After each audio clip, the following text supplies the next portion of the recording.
понеже не единем, не мяше большим клятися, клясться собою глаголя, воистину благовествуя, благословлю Тя, и множа умножу Тя. И так, о долготерпев, получи обетование, человецы во большем клянутся, и всякому их прикословию кончина, во извещание клятва есть. Вем же лишь, хотя Бог показать и наследникам обетование, непреложное совета своего ходатайства клятвою, якуда двема вещма непреложнима, и нею же невозможно соглагать и Богу. Крепкое утешение имаше прибегшие, якися за принадлежащее упование, где же аки котву имаме души, тверд уже известный, входящий во внутренние завесы, и где же предтеча о нас в ниде Иисус, по чину Мелхиседекову, первосвященник был во веки. Братья, яко чада света ходите, плод Бог духовный есть во всякой благостыне и правде и истине, искушающее, что есть благоугодно Богови, и не приобщайтесь к делам неплодным тьмы, паче же явлечайте, бываемое болотое них срамно есть и глаголоти, вся же обличаемые от света являются, все выявляемый свет есть, сего ради глаголит восстань и спяй, и воскресни от мертвых, и осветит Тя Христос, блюдите убо, как опасно ходите, не яко же не мудренные, а же премудрие, искупующие время, яко дни лукавит суть.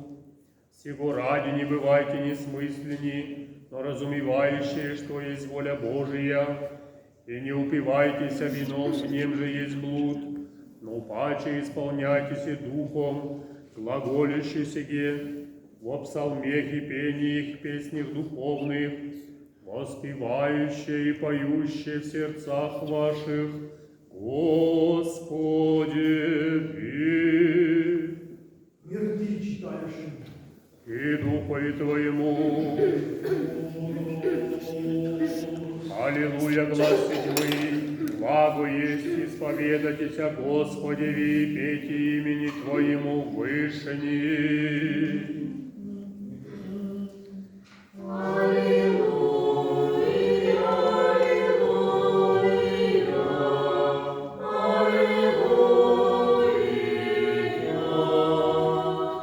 Возвещайте за утро милость Твою и истину Твою на всякую ночь.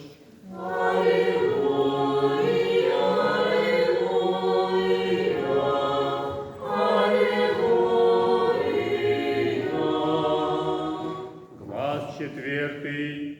Насаждение в дому Господни, во дворе Бога нашего, процвету.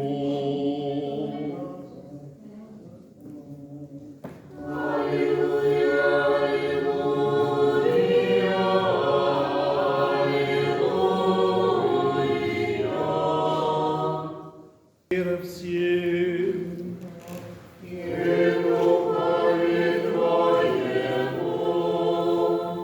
Lecture du Saint-Évangile selon Saint Marc.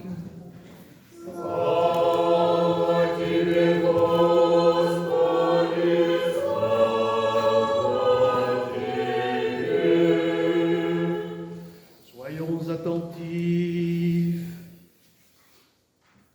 En ce temps-là, un homme s'approcha de Jésus, s'agenouillant devant lui et disant : « Maître, je t'ai amené mon fils qui est possédé d'un esprit muet. En quelque lieu qu'il le saisisse, il le jette par terre, et l'enfant écume, grince des dents et se raidit. J'ai demandé à tes disciples de l'expulser, mais ils n'en ont pas eu le pouvoir. » En réponse, Jésus s'exclama : « En gens incrédules, jusqu'à quand serai-je parmi vous ? Jusqu'à quand devrais-je vous supporter? Amenez-le-moi. Et l'emmenèrent auprès de lui. Dès que l'enfant vit Jésus, l'esprit le secoua violemment et tombé sur le sol. Et il s'y roulait en écumant. Jésus demanda au père de l'enfant depuis combien de temps cela arrive-t-il. Il répondit, depuis son enfance, et souvent l'esprit l'a jeté dans le feu ou dans l'eau pour le faire périr. Mais si tu as quelque pouvoir, viens à notre aide, par compassion envers nous. Jésus lui dit, le pouvoir, c'est la foi. Tout est possible à celui qui croit. Aussitôt, le père de l'enfant s'écria en pleurant, je crois, Seigneur, viens à mon aide, à mon peu de foi. Jésus, voyant accourir la foule, menaça l'esprit impur et lui disant, esprit sourd et muet, je te l'ordonne, sors de cet enfant et n'y rentre plus. Après force cris et convulsions, l'esprit sortit et l'enfant devint inerte, si bien que la plupart des gens disaient qu'il était mort. Mais Jésus, l'ayant pris par la main, le fit lever, et il se tint debout. Lorsque Jésus fut rentré à la maison, ses disciples lui demandèrent en privé, « Pourquoi nous autres n'avons-nous pas pu l'expulser ?» Il lui répondit, « Cette espèce-là ne peut sortir que par la prière et par le jeûne. » Partant de là, ils traversèrent la Galilée. Jésus ne voulait pas qu'on le sût, car il instruisait ses disciples, et il leur disait, « Le Fils de l'homme va être livré aux mains des hommes, et ils le feront mourir, mais une fois mort le troisième jour, il ressuscitera. »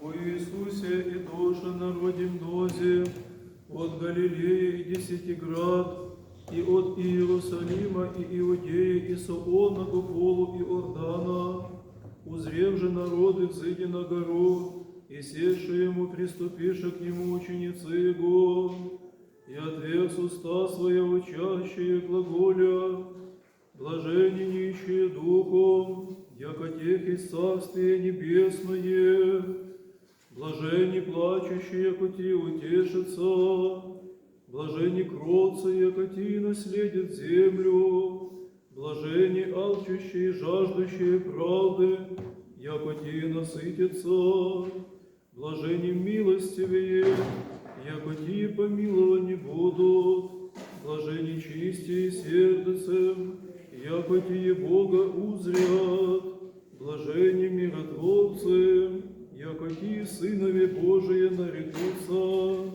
блажени изгнание правды ради, яко тех из Царствия Небесное, блажени есть те, егда поносят вам и жденут, и рекут всяк зол глагол на лжущими не ради.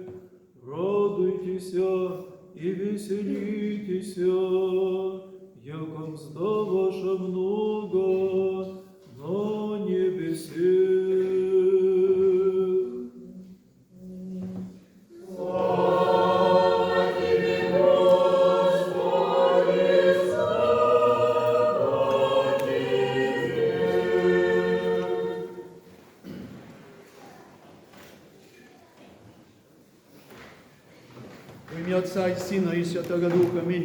Au nom du Père, du Fils et du Saint-Esprit. Aujourd'hui, nous célébrons le 4e dimanche de Carême. Et dans ce 4e dimanche, nous commémorons en particulier Saint Jean le Sinaïte, dit Saint Jean Climac. Je sais qu'on est polyglotte dans notre paroisse, puisque nous avons la joie depuis quelque temps de chanter et de réciter le Notre Père dans 5 langues différentes, comme nous sommes polyglottes. Mais peut-être certains, les plus jeunes, ne connaissent pas le sens de Climac. Climac, c'est pas seulement le chien de Matouchka Nectaria. Climac, ça veut dire l'échelle. L'échelle. C'est pour ça qu'on appelle Saint Jean le Sinaïte, Saint Jean Climac, parce qu'il a écrit le traité de l'échelle, qui est un traité plus fait de sentences d'apophthegme que de discursif, qui explique comment parvenir au paradis en 30 degrés successifs qui sont les barreaux de l'échelle. Voilà pourquoi c'est Saint Jean de l'échelle, dit Climakos, Saint Jean Climac. Et que nous dit dans ce dimanche, que nous dit les épîtres de Saint Paul. Les épîtres nous apprennent essentiellement la patience. Nous sommes dans un temps de carême. Et nous avons quelque chose à gagner dans ce temps de carême pour nous parfaire, pour être meilleurs. Eh bien, ce que aujourd'hui, le point sur lequel saint Paul insiste, c'est la patience. Il prend pour exemple Abraham, il nous parle d'Abraham qui, fort des promesses de Dieu, attendit patiemment que ces promesses se réalisent. C'est la patience. Et la patience, elle est sûre, la patience, elle est associée à l'espérance au travers de la certitude sur laquelle elle se fonde. Cette patience d'Abraham, elle est fondée sur la certitude parce qu'il a entendu, il a reçu la promesse divine. Et pour lui, ce n'est pas une option, c'est une certitude. Et c'est pour ça que saint Paul nous parle de l'espérance également. De l'espérance, cette espérance est comme l'encre de notre vie, sûre et solide. Et vous savez, j'insiste, je veux relever ce point-là seulement parce que vous vivez en Provence et vous savez que en Provence, vous connaissez la croix provençale peut-être. La croix provençale, c'est une croix un peu particulière mais qui résume la richesse de la tradition qui est gardée dans ce pays de la Provence. La croix provençale est composée d'une croix, d'un cœur, et en bas on voit une encre. Les trois sont mélangés. Et ces trois symboles en un sont les symboles des trois vertus théologales qui sont la foi, l'espérance et la charité. L'espérance, bien sûr, est représentée par l'encre, en référence à cette parole de saint Paul, notre espérance. Et cette encre qui va au-delà du rideau où est passé le grand prêtre qu'est le Christ. Et il nous exhorte aussi dans sa deuxième épître à faire preuve de discernement. Vous savez, nous n'avons cesse de le répéter, aiguiser. Faites preuve de discernement. Aiguisez votre capacité intellectuelle. Faites preuve de discernement toujours. Aiguisez votre discernement. Et afin de comprendre, afin de pénétrer les mystères, afin de les comprendre. Mais aussi, il nous dit, il faut pas seulement ça, pour avancer, il ne faut pas compter que sur ses propres forces. Saint Paul nous dit, nous avons besoin les uns des autres. Nous ne pouvons pas avancer tout seuls. Nous avons besoin les uns des autres. C'est pour ça que saint Paul nous rappelle ainsi que vous vous encouragerez mutuellement par le chant des psaumes. Il propose d'hymnes et de cantiques inspirés de l'Esprit Saint, mais vous vous encouragerez les uns les autres. La malice, c'est drugo. Et l'évangile, aujourd'hui, cet évangile ne nous parle pas de saint Jean Climac. L'évangile nous parle comment? Je vais filer une métaphore un peu martiale. L'évangile nous présente en quelque sorte, quand on lit cet évangile, on a l'impression de voir l'entraînement d'un commando. Le commando du Christ à l'entraînement. Il est entré dans l'entraînement, dans une phase d'entraînement depuis le début du carême, et il chemine, épreuve après épreuve. Et là, devant ce miracle qu'il n'arrive pas à accomplir, on entend le Christ qui les engueule presque. Pardon, le Christ, on sent que le Christ, dans l'Évangile, est un peu exaspéré par l'insuccès de ses troupes. Ils ne sont pas arrivés. Mais on ne peut pas imaginer que le Christ soit vraiment dérangé, que le Christ soit vraiment, véritablement exaspéré par ses apôtres. Pourquoi fait-il ça? Pourquoi leur dit-il ça? Et après, il leur montre l'exemple. Il leur dit, vous n'êtes pas arrivés à chasser ce démon. Pourquoi? Parce que ces démons-là ne se chassent que par le jeûne et la prière. On comprend que vous n'avez pas assez jeûné. Vous avez relâché votre jeûne. Alors, je vais vous montrer comment il faut faire. Alors, en fait, ce à quoi on assiste, c'est un petit peu le lieutenant qui accompagne son commando à l'entraînement et qui le booste. Qui le booste. Il ne l'engueule pas, il ne le punit pas. Il ne les punit pas. Pas de punition, ni individuelle ni collective. Dans les commandos, c'est collectif. Non. Il les encourage, il les booste, il les galvanise. Il leur dit, vous êtes relâchés. À la mi-carême, c'est-à-dire après la moitié des épreuves, vous vous êtes un peu relâchés. Vous avez relâché votre jeûne, vous avez relâché votre prière. Alors il ne les engueule pas, il les encourage. Il les encourage. Et il leur montre l'exemple. Il leur montre, regardez comment il faut faire. Et le Christ chasse le démon, ce démon terrible que les autres n'étaient pas arrivés à chasser, faute d'avoir suffisamment jeûné, faute d'avoir suffisamment prié, parce qu'ils avaient relâché leur attention dans le jeûne et la prière. Alors, nous aussi, nous sommes un peu comme ces soldats de Christ, ces soldats de Dieu. Nous sommes engagés dans le carême, mais peut-être qu'à la mi-carême, nous avons un peu faibli. Et si nous n'avons pas faibli, nous devons nous demander, ai-je jamais peut-être commencé sérieusement mon carême? Mettons-nous en doute. Est-ce que depuis le début du carême, j'ai ouvert une vie de saint, par exemple, un livre, une vie des saints? Est-ce que j'ai décidé, est-ce que j'ai fait la lecture d'un évangile en entier, par exemple, chaque semaine? En commençant par Marc, c'est plus court pour nous mettre en chauffe. Est-ce que je me suis fait un programme de carême? Première question. Est-ce que je l'ai accompli? Deuxième question. Et si je l'ai fait, est-ce que je l'ai bien fait? Est-ce que je ne me suis pas un peu relâché, comme les apôtres du Christ? Eh bien, il est temps de se requinquer, il est temps de regonfler le moral et de repartir en jeûne. Et que se passe-t-il après? C'est intéressant, que se passe-t-il après cet événement, après ce miracle, après que le Christ a chassé le démon? Le Christ emmène ses disciples, dans un lieu secret. L'Évangile dit, il ne veut pas que ça sache, il ne veut pas qu'ils se sachent qu'ils sont allés par ce chemin, il les emmène dans un lieu secret. Le lieutenant emmène son commando dans un lieu caché pour parfaire leur enseignement. Et le Christ continue à les instruire. Le Christ les instruit pendant notre carême. C'est le temps idéal pour être instruit, pour nous instruire, pour nous élever dans la connaissance, pour nous élever vers le royaume des cieux, pour nous élever dans cette connaissance. Barreau de l'échelle après barreau de l'échelle. Il n'y a pas qu'un mur à franchir, il y a toute l'échelle à monter, barreau après barreau. Et voilà ce que fait le Christ.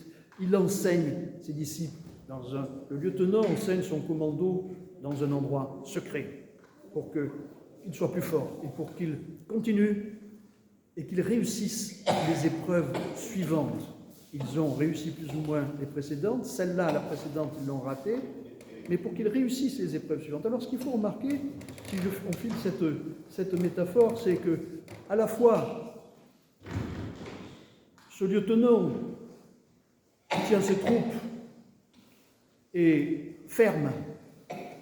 Il ne punit pas, je le répète, il ne punit pas. Il est ferme, à la fois il est ferme, mais en même temps, vous remarquerez qu'il ne soumet pas ses troupes, il ne soumet pas son commando à des épreuves qu'il ne serait pas capable de surmonter. Le Christ est miséricordieux.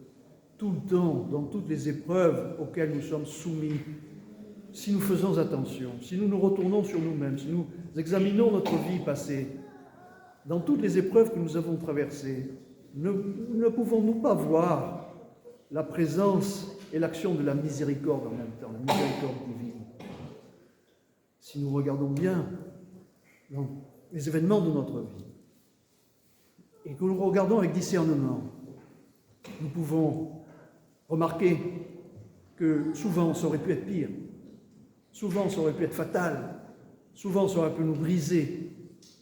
Mais non, ça n'est pas arrivé jusque-là, et dans notre malheur, il y a quelque chose de bon qui est arrivé grâce à la miséricorde du Christ, qui veille sur ses troupes, afin qu'ils ne se perdent pas.